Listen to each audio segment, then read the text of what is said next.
اللہم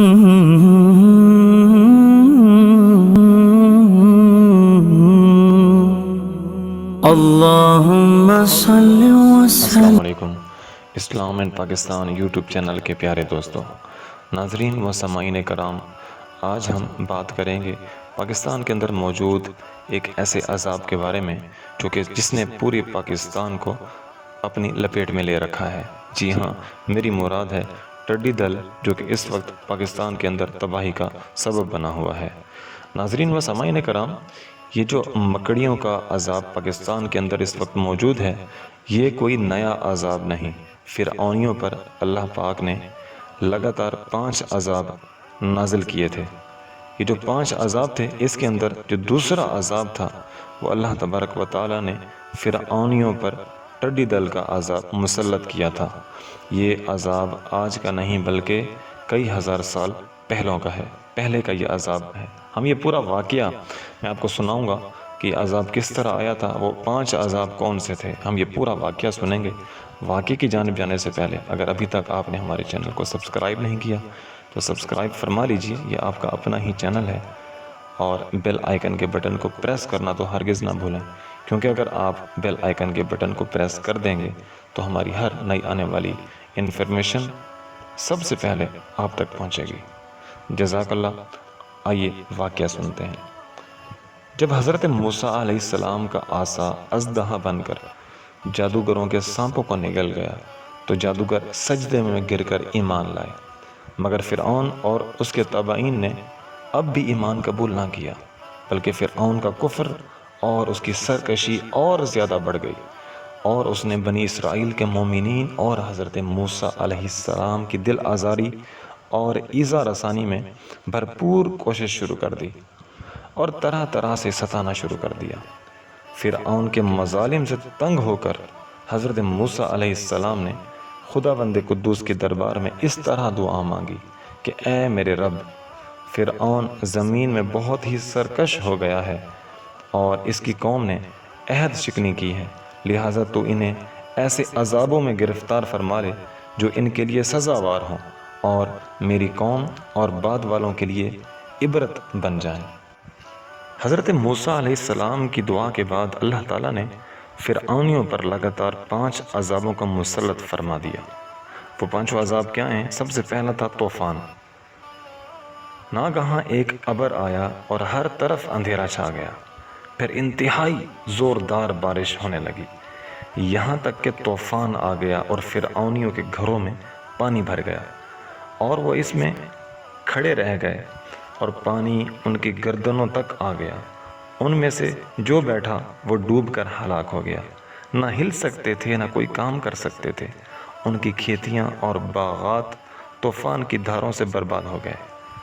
ہفتے سے ہفتے تک مسلسل 7 روز تک وہ لوگ اسی مصیبت میں مبتلا رہے، اور باوجود یہ کہ بنی اسرائیل کے مکانات فرعونیوں کے گھروں سے ملے ہوئے تھے، مگر بنی اسرائیل کے گھروں میں سیلاب کا پانی نہیں آیا اور وہ نہایت ہی امن اور چین کے ساتھ اپنے گھروں میں موجود رہے۔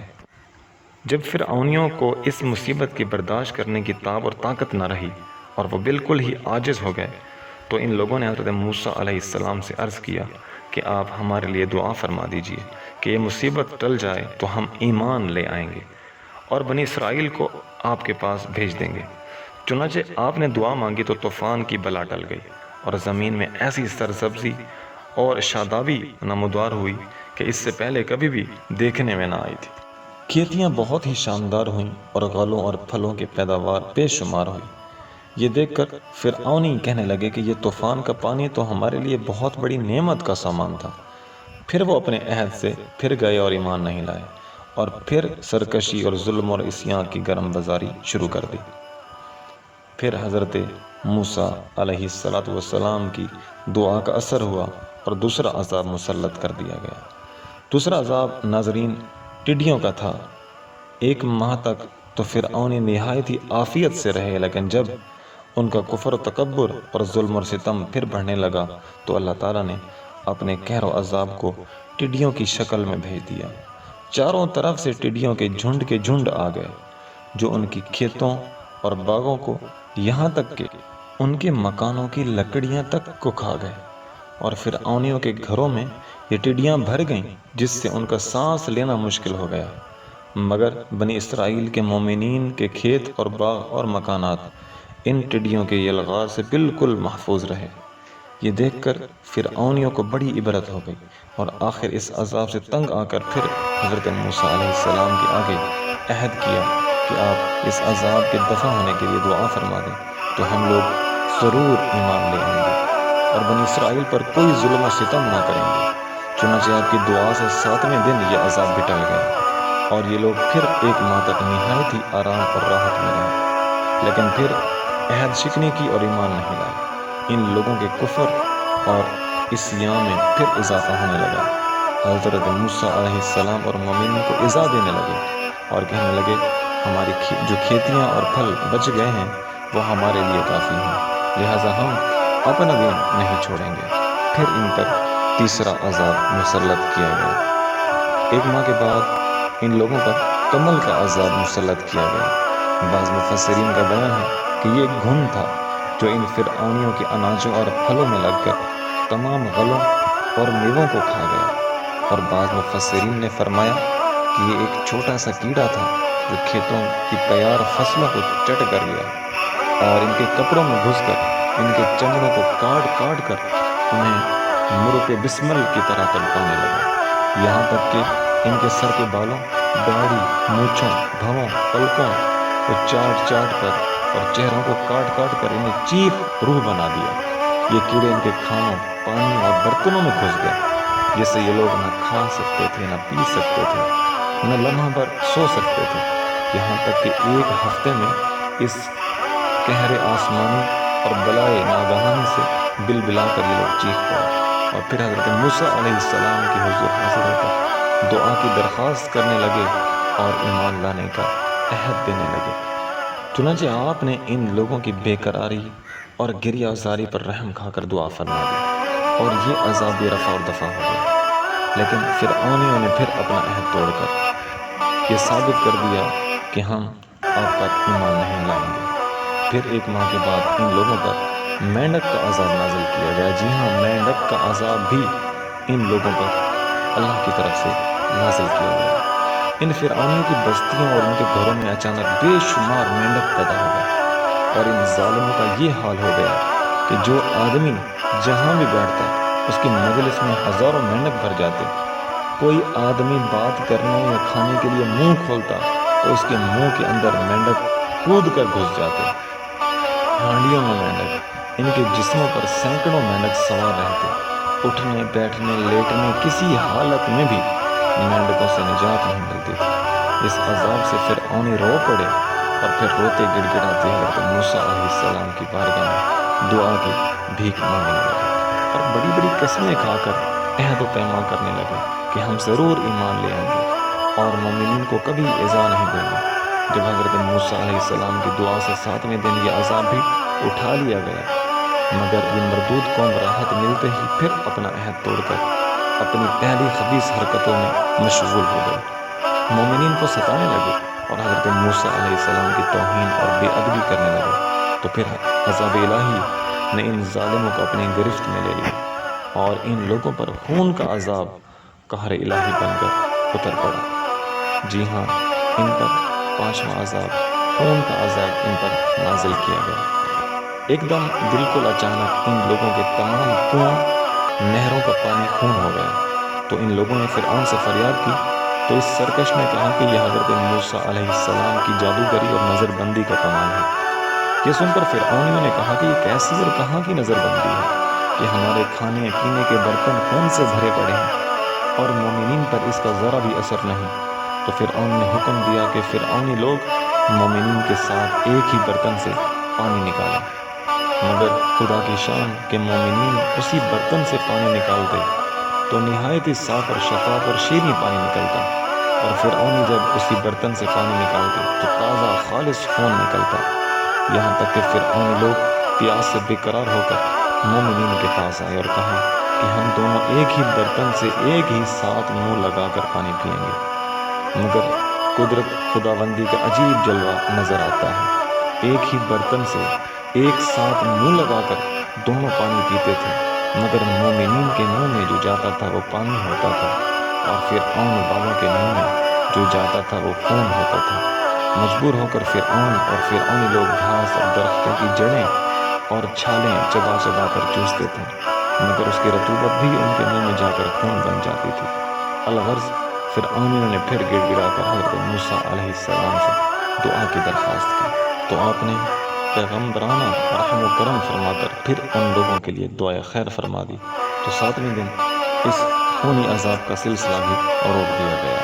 الغرض ان سرکشوں پر مسلسل 5 عذاب آتے رہے، اور ہر عذاب 7ویں دن ٹلتا رہا، اور ہر 2 عذابوں کے درمیان 1 ماہ کا فاصلہ ہوتا۔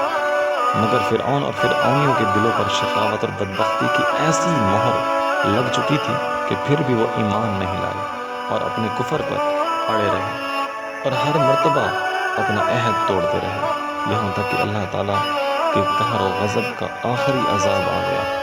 فرعون اور اس کے تابعین سب دریائے نیل میں غرق ہو کر ہلاک ہو گئے، اور ہمیشہ کے لیے خدا کی دنیا ان عہد شکنوں اور مردودوں سے پاک اور صاف ہو گئی، اور یہ لوگ دنیا سے اس طرح نیست اور نابود کر دیے گئے کہ روئے زمین پر ان کی قبروں کا نشان بھی باقی نہیں رہ گیا۔ ناظرین و سامعین کرام، اس واقعے کو اللہ تعالیٰ نے قرآن مجید کی سورہ اعراف کے اندر بیان فرمایا ہے۔ فَأَرْسَلْنَا عَلَيْهِمْ الطُّوفَانَ وَالْجَرَادَ وَالْقُمَّلَ وَالضَّفَادِعَ وَالدَّمَ آيَاتٍ مُفَصَّلَاتٍ فَاسْتَكْبَرُوا وَكَانُوا قَوْمًا مُجْرِمِينَ وَلَمَّا وَقَعَ عَلَيْهِمُ الرِّجْزُ قَالُوا يَا مُوسَى ادْعُ لَنَا رَبَّكَ بِمَا عَهِدَ عِندَكَ لَئِن كَشَفْتَ عَنَّا الرِّجْزَ لَنُؤْمِنَنَّ لَكَ وَلَنُرْسِلَنَّ مَعَكَ بَنِي إِسْرَائِيلَ۔ یہ پوری آیات جو کہ اس کے اندر موجود ہیں 9 پارے کے اندر، یہ پورا واقعہ اللہ تبارک و تعالیٰ نے قرآن مجید میں نازل فرمایا۔ ترجمہ کنز ایمان: تو بھیجا ہم نے ان پر طوفان اور ٹڈی اور گھن یا کلنی جوئیں اور مینڈک اور خون، جدا جدا نشانیاں، تو انہوں نے تکبر کیا، اور وہ مجرم قوم تھی، اور جب ان پر عذاب پڑتا کہتے اے موسیٰ ہمارے لیے اپنے رب سے دعا کرو اس عہد کے سبب جو اس کا تمہارے پاس ہے، بے شک اگر تم ہم پر سے عذاب اٹھا دو گے تو ہم ضرور تم پر ایمان لائیں گے اور بنی اسرائیل کو تمہارے ساتھ کر دیں گے، اور پھر جب ہم ان سے عذاب اٹھا لیتے ایک مدت کے لیے جس تک انہیں پہنچنا ہے، جب ہی وہ پھر جاتے تو ہم نے ان سے بدلہ لے لیا، تو انہیں دریا میں ڈبو دیا، اس لیے کہ ہماری آیتیں جھٹلاتے اور ان سے بے خبر تھے۔ ناظرین، ان واقعات سے یہ سبق ملتا ہے کہ عہد شکنی اور اللہ کے نبیوں کی تکذیب اور توہین کتنا بڑا اور ہولناک جرم عظیم ہے۔ اس کی وجہ سے فرعونیوں پر بار بار عذاب الہی قسم قسم کی صورتوں میں اترا، یہاں تک کہ آخر میں وہ دریا میں غرق کر کے دنیا سے فنا کر دیے گئے۔ لہٰذا ہر مسلمان کو عہد شکنی اور سرکشی اور گناہوں سے بچتے رہنا لازم ہے، کہیں بدعمالیوں کی نحوست سے ہم پر بھی قہر الہی عذاب کی صورت میں نہ اتر پڑے۔ ناظرین و سامعین کرام، آج ہمارے پاکستان کے اندر یہ جو عذاب لکڑیوں کا آیا ہوا ہے، کیا پتہ یہ ہمارے گناہوں کی شامت ہے۔ اللہ کی بارگاہ میں دعا کیجیے کہ اللہ تعالیٰ ہمیں بے حساب بخش دے، ہمارے والدین کی، ہمارے اساتذہ کرام کی اور پوری امت مسلمہ کی اللہ پاک بخشش فرمائے۔ آمین بجاہ نبی